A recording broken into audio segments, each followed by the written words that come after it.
pindutin lang ang profile. Dapat nasa gift. Kasi kahit saan dito guys, pwede pang trade under gift. Wag lang itong fireworks. Please guys, wag lang itong fireworks kung pang trade. Kasi kawawa ang ka-trade nyo dyan. Hindi yan marireceive ng ka-trade nyo. Itap natin ang napili na natin. Tapos itap natin isang beses itong send. Okay, so one of the benefits of trading is una, para mag-level up ka. Para mag-level up ka, mag-trade ka.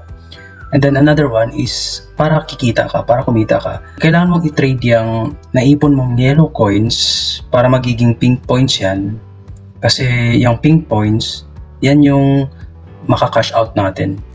Ang minimum trading is 500 yellow coins. So pag may naipon ka ng 500 yellow coins, pwede mo na siyang i-trade. Ang minimum naman na maka-cash out is 100,000 pink points. Okay, so ano bang ibig sabihin ng trading? Ang ibig sabihin ng trading is exchange of coins, exchange of yellow coins. So halimbawa ikaw may 500 yellow coins, maghanap ka ng ka-trade na may 500 yellow coins din, at least 500. Para mag-exchange kayo, bibigay mo sa kanya ang 500 mo, bibigay din niya sa iyo ang 500 mo. Paano ba gagawin ang trading? First, mas maganda guys na may group chat kayo para doon nyo gagawin ang initial transaction nyo. Like mag-usap kayo na mag-trade tayo ng ganito magkano. So pag settled na kayo dun sa group chat, saka pa kayo pupunta sa party live. Upo kayo dun sa mga upuan dun sa party live para dun kayo magpalitan ng coins. Hanggat maaari guys, iwasan natin ang mag-post sa mga comment section na iwasan nating mag-post ng maghanap tayo ng ka-trade. Kasi guys, napakaraming scammers na nakaabang, lalong-lalo na yung mga trading na yan. Ang gagawin nila niyan, papapuntahin ka nila sa party live nila, and then ipapabagsak sa iyo ang coins. Since baguhan ka pa lang, wala kang alam, so susunod ka lang sa mga gagawin nila. Ipapabagsak nila sa iyo ang coins mo, and then bago nila ibigay sa iyo ang coins, kailangan mo munang ibigay sa kanila ang mga credentials mo, like yung email, number, or kung ano pang hihingin nila, and then hihingin din nila ang code. Pag hindi mo ibigay ang code, hindi nila ibabalik, magagalit na sila, hindi nila ibabalik yung nabagsak mong coins sa kanila. Hanggang sa ma-block ka na lang, ibablock ka nila kasi nagagalit sila sa iyo kasi ayaw mong ibigay ang code. Wag na wag niyong ibigay ang mga credentials niyo, pati ang code sa kanila, kasi pag once na binigay mo sa kanila, goodbye account ka na. Hacker yun, mga scammer hacker. So iwasan nyo mag-post ng mga naghanap ka ng ka-trade, ganito ganyan. Hanggat maaari, dapat ginagawa nyo ang initial transaction nyo sa group chat nyo. Halimbawa settled na kayo sa group chat na mag-trade, may usapan na kayo sa group chat. Ang una mong gawin, syempre i-open mo ang pop-up, yan. So antayin lang. Kung nag-usap na kayo kung sang panel or sang party live, kaninong party live kayo pupunta, puntahan nyo na lang yun. Okay, katulad nito, may usapan kami ni Joy mag-trade ng 40k. So saktong-sakto 40 plus na lang yung coins ko na natira. So i-trade natin to. So nag-usap kami sa PL ni Delmax. So ang gagawin ko kapag yan may usapan na kami sa GC, pag may usapan na kayo sa group chat nyo na mag-trade, so punta na kayo sa party live ni Delmax. Siyempre i-open mo ang Popo Live mo. Since nag-usap kami na pupunta sa party live ni Delmax, doon kami magpalitan. Upo tayo doon. Okay, dito tayo. So dito na si Joy sa number 6. So upo din tayo dito dapat.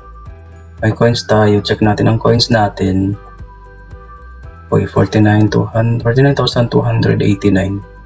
So para mag-trade, yan, dapat nakaupo dyan sa upuan na yan. Tapos halimbawa kung sino ang ka-trade mo sa kanila dyan, pindutin lang ang profile. Like for example, ito ka-trade natin si Joy. Pindutin lang natin itong profile ni Joy. Yan, dito sa baba nakikita mo ang give gifts. Pindutin yan. And by default dapat nasa gift. Kasi pag nasa laki, di yan pwede pang trade, pang gamble yan. Wag din sa fan, wag din sa fans club, wag din sa custom. Dapat pag nag-trade dito lang talaga sa gift. Kahit saan dito guys, pwede pang trade under gift. Wag lang itong fireworks. Please guys, wag lang itong fireworks kung pang trade. Kasi kawawa ang ka-trade nyo dyan. Hindi yan marireceive ng ka-trade nyo. Mabuboost lang yan ang live. Bali, pag na-send nyo yan sa ka-trade nyo, dadami lang ang tao sa party live. Kasi maraming makikihabol. Yan yung GYC. Pag ito ang pinindot nyo, itong fireworks. Wag na wag nyong piliin yan as pang trade. So ito, for example, sa example natin, 40,000 ang pang trade. So ang gagawin natin, 30,000 tsaka 10,000. So tap natin itong piliin natin ngayon, popcorn na worth 30,000, tas mamaya ang 10,000. I-send na natin. Again, gift, mamili tayo ng pang trade natin na may amount sa baba. Mamili tayo kahit saan, wag lang itong fireworks. I-tap natin ang napili na natin. Tapos i-tap natin isang beses itong send.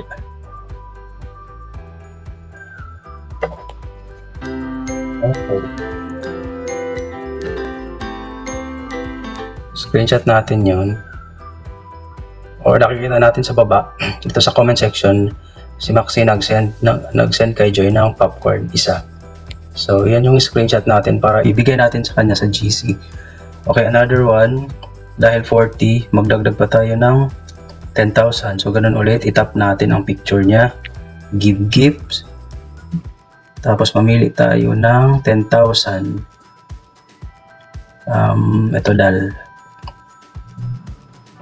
Tapos send.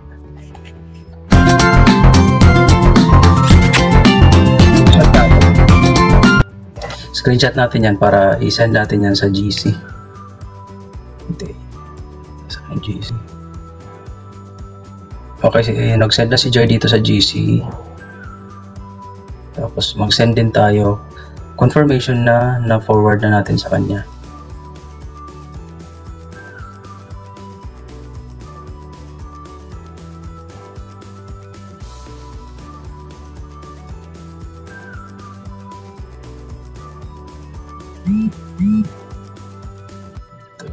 I-highlight natin yung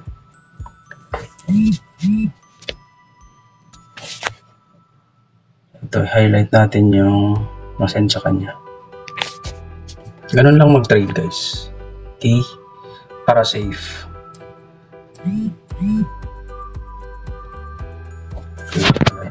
Tapos pwede nating i-double check yung nasend din natin sa coins natin. So kanina check natin ang coins natin. So na 40,000 yung kanina, 40,900 plus. Tapos yan, nabawasan na. Para ma-double check natin, balik tayo sa profile natin ulit. Pinutin natin tong yellow coins. Pwede rin ito ang gagawin nyo, guys. Pwede rin ito ang screenshot nyo din. Halimbawa, kung matagal na receive ng ka-trade nyo ang coins na nagpa-pop up sa head nila, pwedeng ito ang i-send nyo sa kanya or sa group chat. Yan. Kasi ito talaga yung history ng coins nyo kung may dumating or may nabawas. Ito nag-minus 30,000 na tayo. Tapos minus 40,000. So 40,000 yung nabigay natin kay Joy. Pwedeng ito yung i-screenshot nyo, ibigay nyo sa kanya. Ganun lang mag-trade. So sana nakatulong ang video na to. Kung may mga katanungan kayo, i-comment nyo lang sa comment section or i-PM nyo sa ating Facebook. Bye-bye!